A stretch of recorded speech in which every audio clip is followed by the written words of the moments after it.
Over the past decade, I've watched American troops operate on the front lines of war in Iraq and Afghanistan, both as a U.S. Marine and later as a journalist. During that time, two things have struck me. First, Americans have developed a low tolerance for seeing their soldiers return home in coffins. And second, soldiers are surrounded by an overwhelming amount of new technology. It's now part of their everyday lives. These two trends are shifting the way the U.S. fights its wars. The Pentagon is currently building an army of what it calls unmanned systems. It's their fastest growing arm of development. And there's a momentum to create machines with more autonomous capabilities, robots which can take certain decisions themselves. But what will this new era of warfare look like? And do the legal and political structures exist to deal with it? These are big meta changes that are happening in war that we've got to wrap our heads around. So I see this as a very major threat to respect for human rights. What is war going to look like when it's robot versus robot? Who wins that war, and how can you even tell?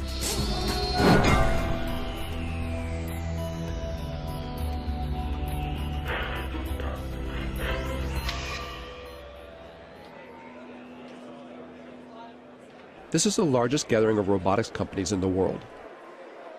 It's organized by AUVSI, the Association of Unmanned Vehicle Systems International.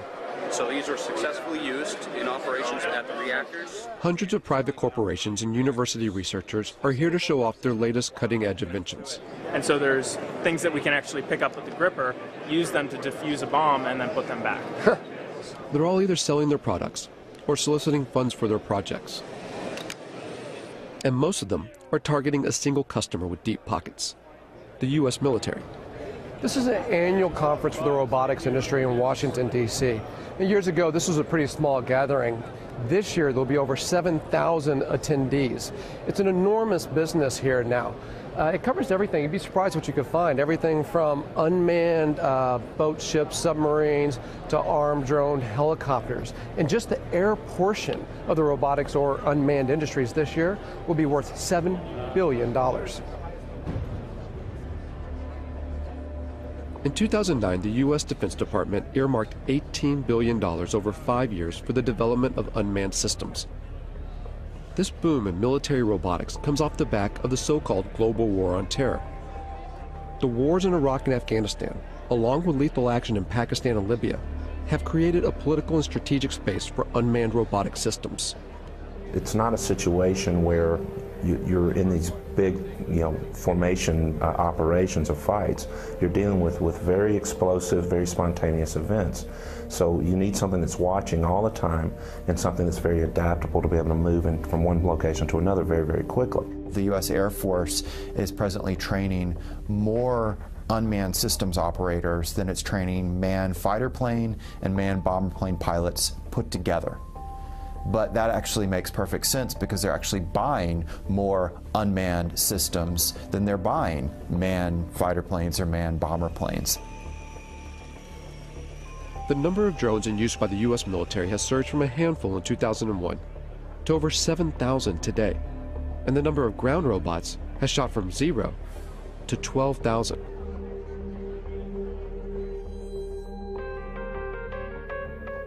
When you start to take a look, the amount of robot research funded by the U.S. military is astonishing.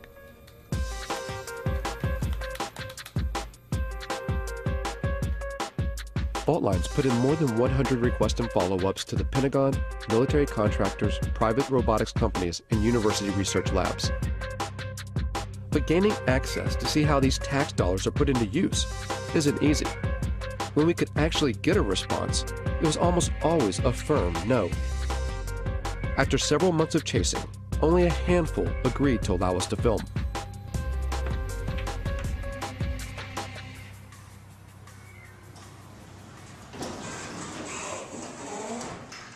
Tardec was one of them. It sits on a base just outside Detroit, Michigan. If you just want to try it out, drive. Seriously? That's it. An Army research facility from World War II. It used to build tanks. Wow, look at that. Now much of their work is dedicated to robotic technology. What we're looking at here at Tardec is unstructured environments. So robots that can move out of the area of very strict programming.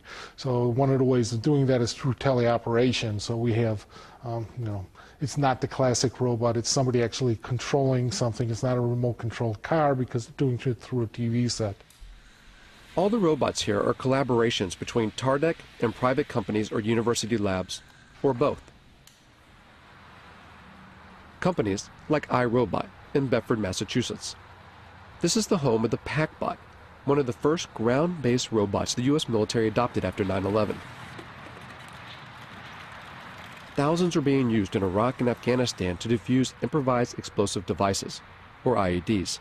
The old way of doing business was to ask an individual, our sons, our daughters, our brothers, our sisters, to mount up one of those heavy, cumbersome, hot bomb suits and literally to waddle out to go face to face with an IED.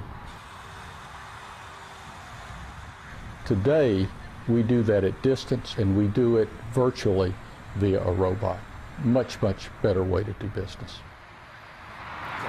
So the interesting thing about this one is light. It weighs about 5 pounds or so. And here's what the military wanted. A robot that you could throw, say over a wall or something, and then look, it rights itself. And now you can see over that wall with the cameras on that robot. With video game-like controllers, soldiers can guide recon robots like this one to see over walls or defuse bombs. These ground-based robots add a buffer between the soldiers that use them and a potential threat, whether it's a bomb or a human enemy. But technology designed to save lives can be easily modified to kill. The step between putting a laser beam on someone's forehead, it's not a technological leap to then putting a bullet in their forehead. It's actually a legal, political question. We feel strongly and ethically that there has to be a man in the loop. If you look at the history of any military technology, it typically starts in reconnaissance, then becomes frustrated that you see bad happenings but can't deal with them, and it evolves to strike. Really, the technology will happen. It's how we're going to deal with that technology. While the idea of arming ground robots still seems taboo, in the air, it's a line that has long been crossed. At a Utah Army testing facility, the military has invited members of the media to a display of its unmanned aerial systems. We're going to showcase that entire package for you here today in a way that I think is going to really resonate with you once you see what's inside and behind the curtain. It's the largest drone demonstration the U.S. Defense Department has ever allowed to be filmed. As the drones fly overhead, journalists watch the mock operation from inside a hangar. From 7,000 meters in the air, the Gray Eagle hunts its target. 8-9, Overlord Maine. Maintain eyes on that truck. It's estimated that the Pentagon will invest nearly $37 billion toward drone development through 2020, advancing unmanned systems more than piloted aircraft. Oh, I think it's fundamentally changed warfare. I think it's fundamentally changed the way we operate. I think eventually it's going to fundamentally change the way we live in the United States. And now we have a technology that allows you to carry out acts of force without having to think about some of the consequences, the political consequences of sending sons or daughters into harm's way.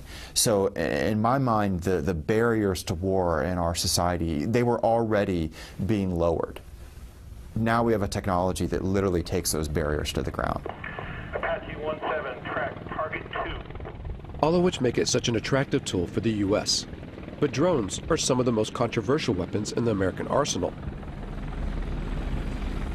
particularly in their use for targeted killings, a phrase first termed under the Bush administration's so-called War on Terror, to use lethal force against specific individuals. It means killing people, often outside official war zones. The program has been ramped up under the Obama administration. In places where there would be very serious geopolitical ramifications and the ramifications of American lives being placed on the ground in those dangerous situations, the drone appears like a silver bullet. Pakistan has borne the brunt of this silver bullet. And it's all secret. The CIA, not the military, runs the Pakistani drone program. The CIA is not required to offer any information about its operations, how it selects its targets, who's in charge, and how many people are killed. And the Obama administration will not officially discuss the CIA drone program, not even to confirm or deny its existence. If they can't even say the word, where's the accountability? How could we even know how well this program is working, even if you want to put aside the questions about whether we should be using drones as instruments of war? There's just so little transparency and so much opacity when it comes to this program, when it belongs to the CIA, that some people now think if it belonged to the military, you could at least get more insight into how it works and then debate about whether it should be run this way.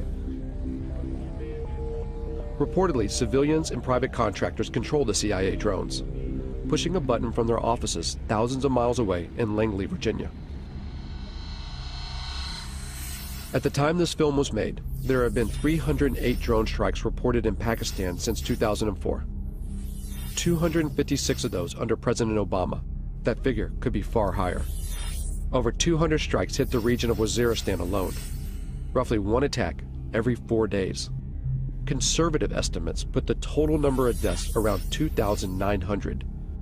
Of those, over 750 were civilians, including 175 children. And at least 1,100 people have been injured. The CIA and the Obama administration have extended these strikes to Yemen and Somalia, and according to recent U.S. diplomatic cables released by WikiLeaks, the United States is building secret drone bases in places like Ethiopia and the Seychelles, an indication that Washington wants to increase surveillance and strikes in the region. At least a dozen strikes have been carried out in Yemen, one of which in late September killed Anwar al-Awlaki, an American-born imam with alleged ties to al-Qaeda. The willingness to target and kill a U.S. citizen provides just one example of how this secret war often operates beyond recognized legal boundaries.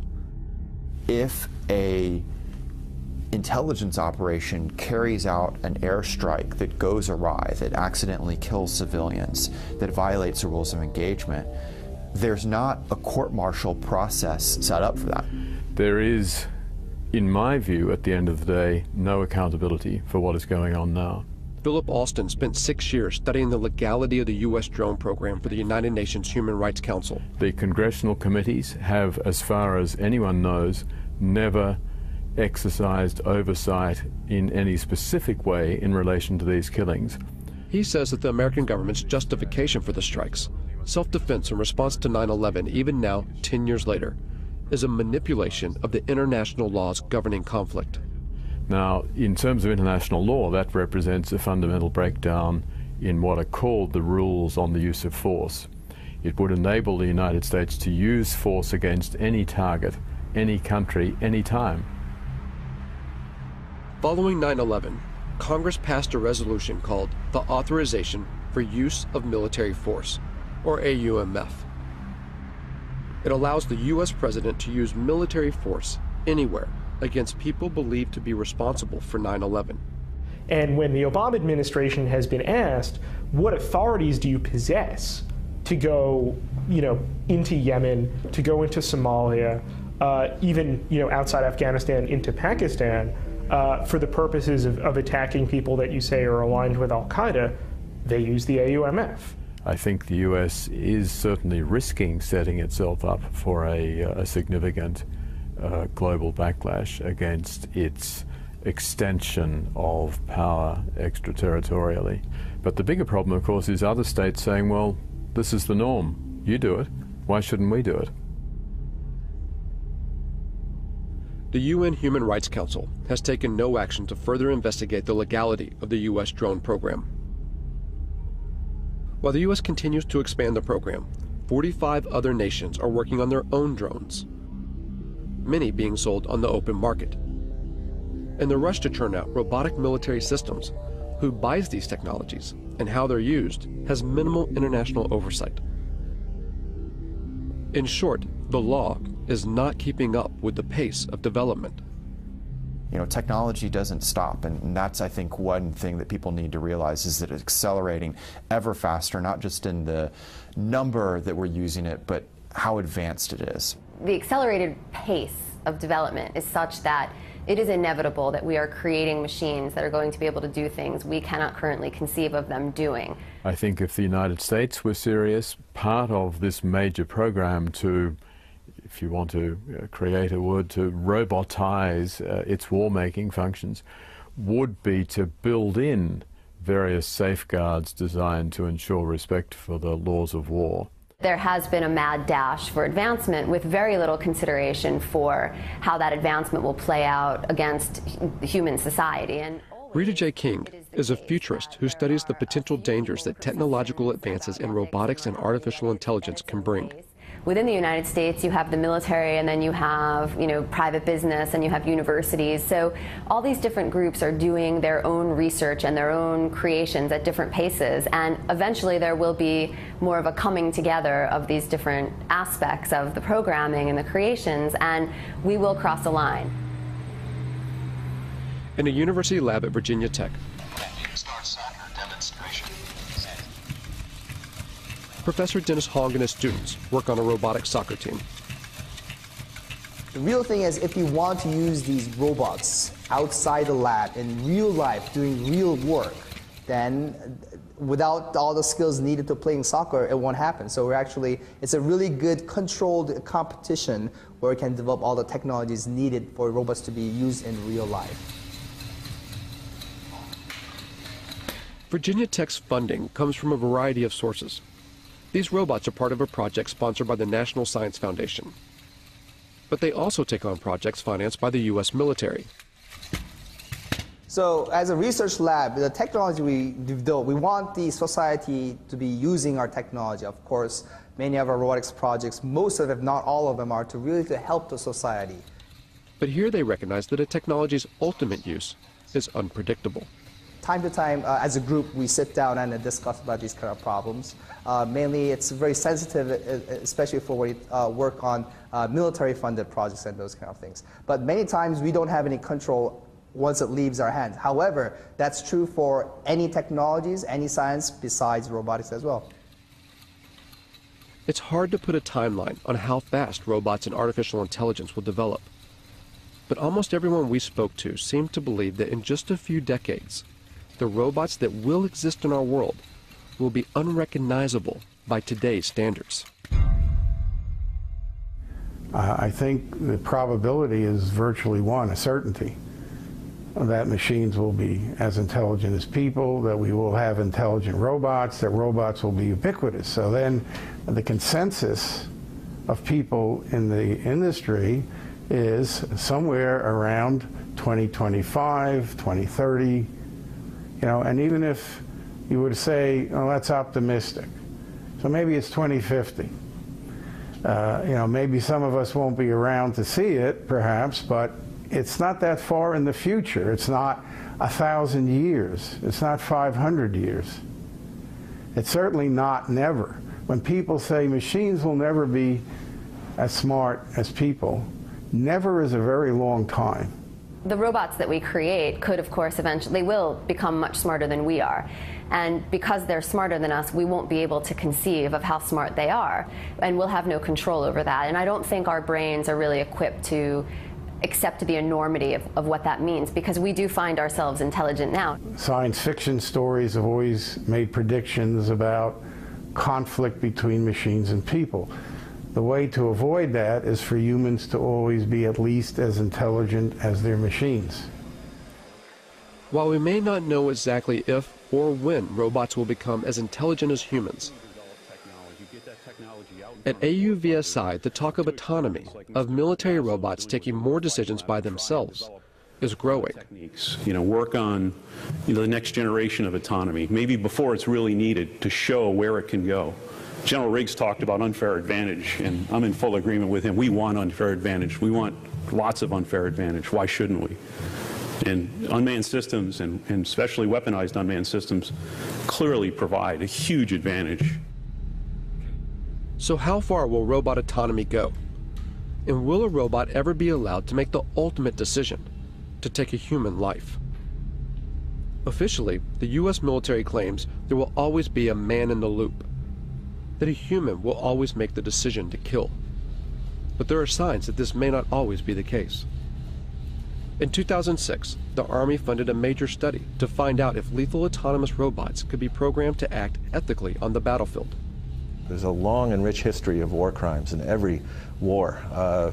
We try and train our soldiers, and soldiers are instructed in this, but we are human beings. And there is emotions, there's anger, fear, frustration. We don't have to put those in autonomous systems. We can engineer out the emotions that get in the way. Ron Arkin, a professor at Georgia Tech, worked on this study and argues that robots can be more ethical than human soldiers, even in decisions to kill, by programming in what he calls bounded morality. You establish a venue, a region, or a task environment, or a mission under which the system is operating, and you engineer that system to make sure that it acts appropriately under those particular circumstances. Whether it makes that decision what to fire at, when to fire, and who to fire at, that I think is a critical decision that we already sort of ritualize within the military decision process, and we shouldn't relinquish that. There's reasons to deny people their right to life, self-defense, intervening on behalf of another to defend their life. But those are decisions that human agents and moral agents should be making, and not automatic processes. I will never, ever make the claim that these systems will be perfect.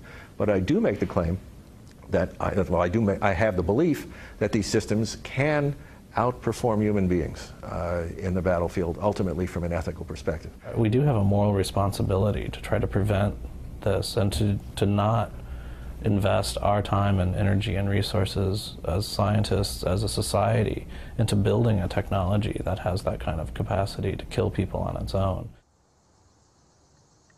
But for now, there are no signs that research like this will stop. Because there's an assumption that underlies not only Arkin's work, but also the billions spent on defense. The assumption that war will always continue. War is a very cultural thing. It's a kind of a social deliberation instead of a moral deliberation, or a cultural deliberation, if you will. Like, how do we want to fight wars? What is it to be a warrior in this society? And what does this society decide that war is about and is good for? In the past, battles had formal boundaries and ends, where each side had to bury their own. But as more robots go to war on behalf of humans, what stake does society hold? As killing becomes more automated, does it make war all too easy?